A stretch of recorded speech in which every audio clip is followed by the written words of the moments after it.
안녕하십니까, 책대리입니다. 혹시 대한민국의 도시화율이 어느 정도인지 아시는가요? 음, 2018년 기사에 따르면 대한민국 도시 거주 인구는 81.5%라고 하네요. 지금 10명 중에 8명 이상이 도시에 살고 있다는 얘기겠죠. 도시의 좋은 입지에 있는 집과 대지의 지속적으로 가격이 올라가는 이유가 바로 여기에 있습니다. 사람들이 몰리고 있기 때문인데, 살기 좋고 사람이 몰리는 곳에는 잘 사는 사람이 더 높은 대가를 지불하고 진입하기 때문에 그 현상이 더 가속화된다는 것입니다. 이로 인해서 기존의 중저층, 저소득층이 이제 교외 지역으로 밀려날 수밖에 없고, 이것을 우리는 젠트리피케이션이라고 알고 있습니다. 이번에 소개해드릴 책 도시는 왜 불평등한가? The New Urban Crisis의 부제인 이 책은 도시화의 원인과 그 결과, 그리고 그 부작용에 대해서 미국과 세계 주요 도시의 통계 분석 자료를 통해서 설명을 하고 있습니다. 그리고 결론에서는 이 도시의 새로운 문제를 해결하기 위한 방법을 제시하고 있죠. 때문에 이 책을 읽어보시면 몇 권의 논문을 읽고 있는 듯한 아주 복잡한 테이블과 수치들을 보시게 되는데요. 그것 때문에 좀 답답한 느낌을 받으실 수도 있습니다. 하지만 저자가 던지는 메시지의 설득력과 객관성은 더 강력하다고 할 수 있겠습니다. 그리고 작가가 원하는 방향은 그것이 아니겠지만, 이 책의 마지막 장을 덮는 순간 왜 한국에서 혹은 전 세계적으로 수도권과 대도시의 지대가 가장 먼저 가파르게 오르고 가장 나중에 가격이 떨어지게 되는지, 왜 사람들이 강남으로 그 많은 빚을 짊어지고 들어가는지 도시 경제학적 관점에서 조금은 이해할 수 있게 될 것입니다. 모르긴 몰라도 도시화는 더 가속화될 것이고, 나 스스로도 그 시류에 편승해야 하는 것이 아닌가 하는 불안한 마음이 들게 될지도 모르겠습니다. 도시는 왜 불평등한가? 이 책의 저자 리처드 플로리다는 1957년 출생으로 컬럼비아 대학교 대학원 도시계획학 박사, 그리고 러트거스 대학교의 정치학 박사 출신이기도 합니다. 세계 경제의 경쟁력을 선도하는 대중 지식인으로서 인구 변화 동향과 문화 및 기술 혁신을 이끄는 주요 인물 중 한 명이고, 실제로 이분이 강의하는 동영상을 보시게 되면 그 말빨이 엄청납니다. 설득력도 대단하고, 한번 유튜브에 있는 강의를 한번 봐보시기를 추천드립니다.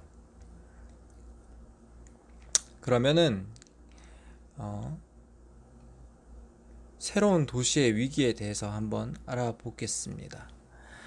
먼저 도시, 그리고 도시화란 무엇인가? 도시는 촌락과 더불어서 인간의 이대 거주 형태 중의 하나이며 사회적, 경제적, 정치적 활동의 중심이 되는 장소입니다. 그리고 각 나라, 그리고 각 도시별로 그 도시를 정의하는 기준은 다 다르지만 인구의 수, 그리고 인구의 밀도에 따라서 구분을 하기도 합니다. 한국에서는 5만 명 이상이 거주하는 곳을 도시로 이제 얘기하고 있죠.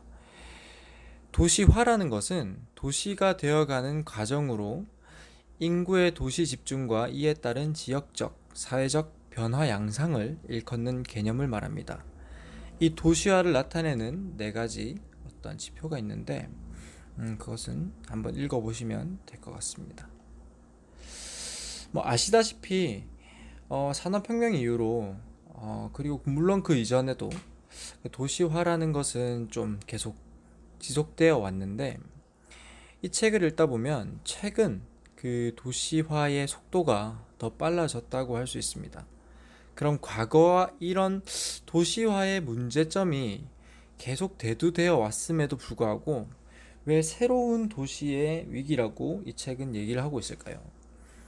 1960년대 그리고 70년대 과거의 도시 위기는 어떤 경제적인 방면, 측면으로 초점을 맞추고 있습니다.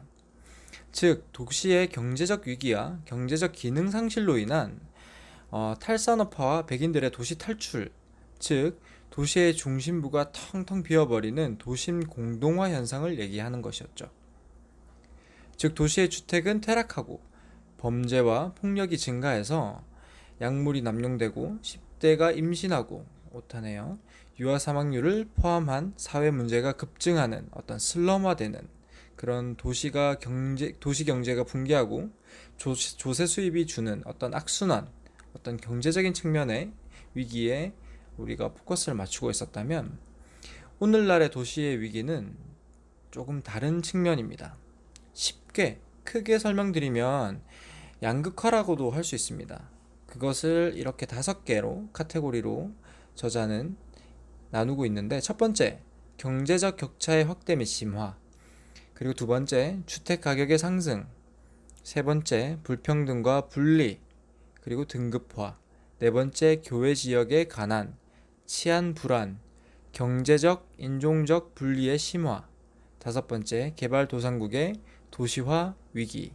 이렇게 5가지로 이 새로운 도시화의 위기를 정의하고 있습니다. 이런 5가지의 새로운 도시 위기를 설명하기 위해서 작가는 여러 가지 개념과 어떤 현상들을 설명을 하고 있습니다. 이 중에 가장 쉽게 이 현상을 설명한 것은 승자 독식 도시화라는 것인데요. 그냥 슈퍼스타를 생각하면 이해하기 더 편합니다. 실제로 어떤 스포츠 산업이나 어떤 엔터테인먼트 그리고 첨단 산업 분야에서도 인류 기업들 혹은 슈퍼스타들이 훨씬 많은 봉급을 받고 좋은 대우를 받는 것을 알 수 있을 것입니다. 실제로 1897년에서 2015년 약 40년 동안 최고 경영자의 연봉은 940% 이상 증가한 반면 일반 직원의 임금은 불과 10% 늘었다는 것이죠.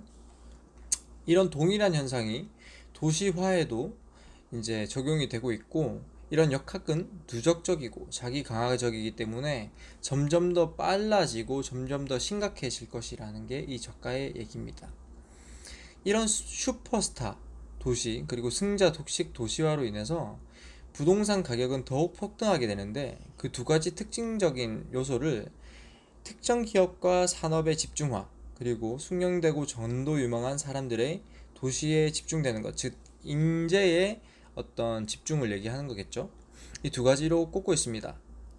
이 2가지로 인해서 발생되는 어떤 집가의 급상승, 이 뉴욕의 예를 들어서 1993년부터 2014년까지는 매년 집가가 16.3%씩 올랐다고 합니다.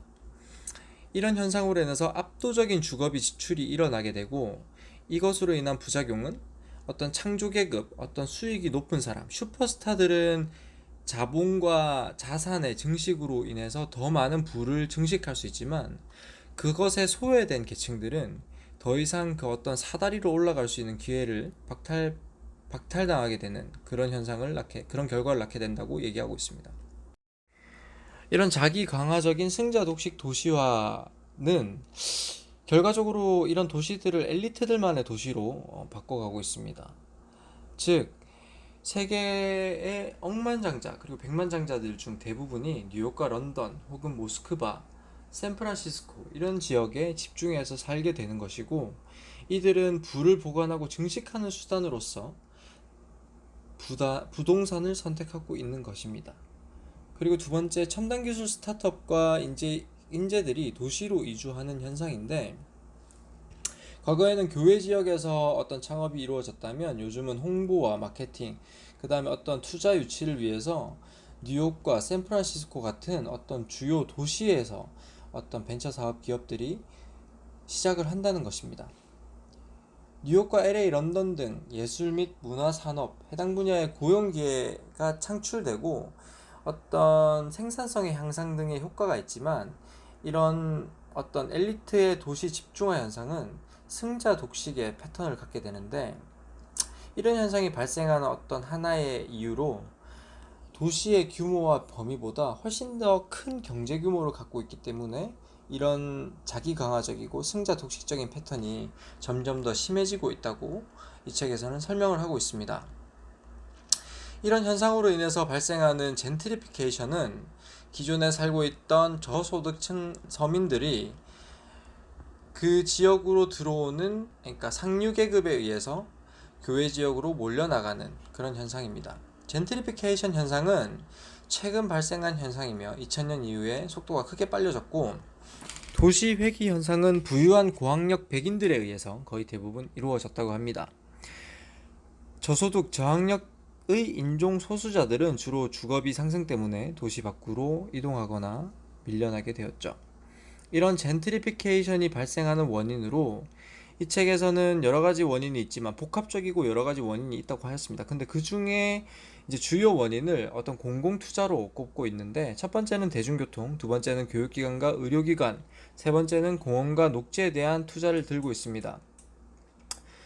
흔히들 우리가 숲세권이라고 얘기하거나 역세권, 그리고 어떤 그 학군을 따지는 우리나라에서 아파트를 선택하는 이 세 가지 주요 요인과도 겹치는 부분이 있는데, 또 하나 여기서 어떤 강조하고 싶은 점은 이 세 가지 원인이 있다고 해서 젠트리피케이션이 무조건 발생한다는 것은 아닙니다.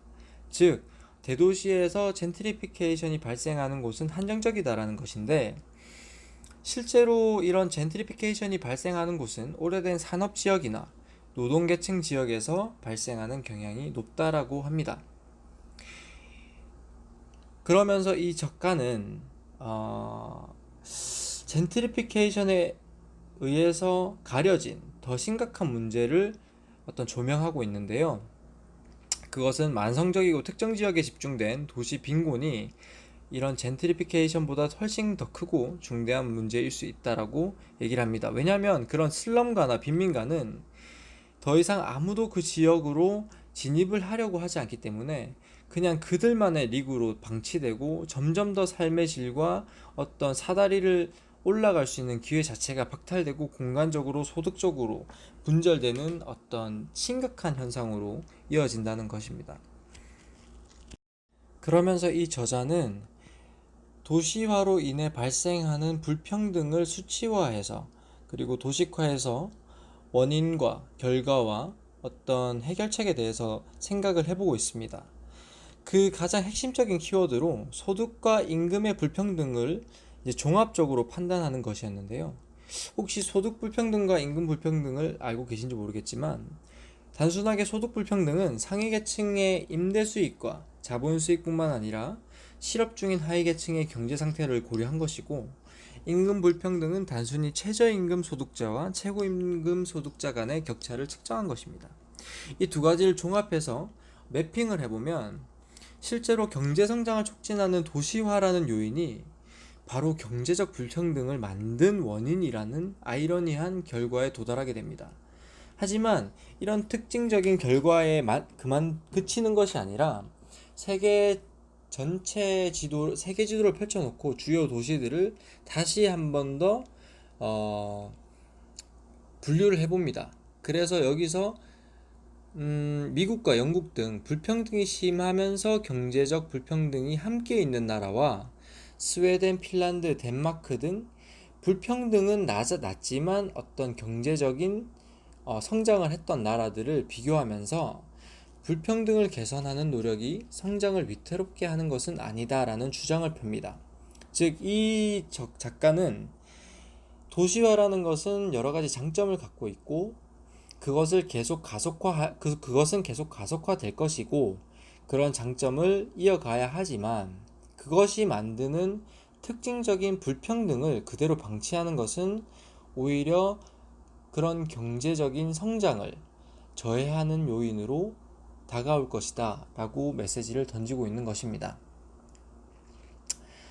실제로 이런 여러가지 불평등과 어떤 승자 독식의 도시화 현상으로 인해서 도시는 서열화되고, 그리고 공간이 분리되는 어떤 고질적인 문제, 질병과 같은 현상에 봉착하게 되는데, 이것을 이 책에서는 대도시는 가장 생산적이고 가장 높은 임금을 제공하고 첨단 기술 산업과 최고의 인재가 가장 많이 모이고 인구 밀도가 높고 가장 많은 대중교통을 제공하고 가장 다양한 문화가 있고 정치적으로 가장 진보적인 성향을 띠지만, 즉 여러 가지 좋은 것들이 다 모여 있다는 거죠, 도시에.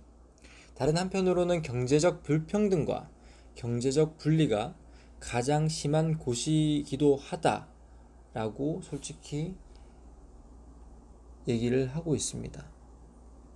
실제로 이 책에는 이것보다 더 많은 어떤 원인과 현상들에 대해서 설명을 하고 있고, 이 책에서는 대안까지 제시를 하고 있습니다. 하지만 짧은 시간 안에 이 책의 어떤 방대한 정보와 이야기를 전달해 드리기에는 조금 무리가 있기 때문에, 도시화란 무엇이었고, 그리고 왜 도시화가 진행이 되었고, 그로 인해 발생한 과거의 위기와 현재의 위기는 무엇이 다른가에 대한 설명을 조금 드려보았습니다. 어떻게 조금 전달이 잘 되었는지 모르겠지만, 도시화가 갖는 장점과 그리고 도시화가 낳은 새로운 위기에 대해서 조금 이해할 수 있는 기회가 될 수 있었으면 좋겠습니다. 부족한 설명이었지만 들어주셔서 감사합니다.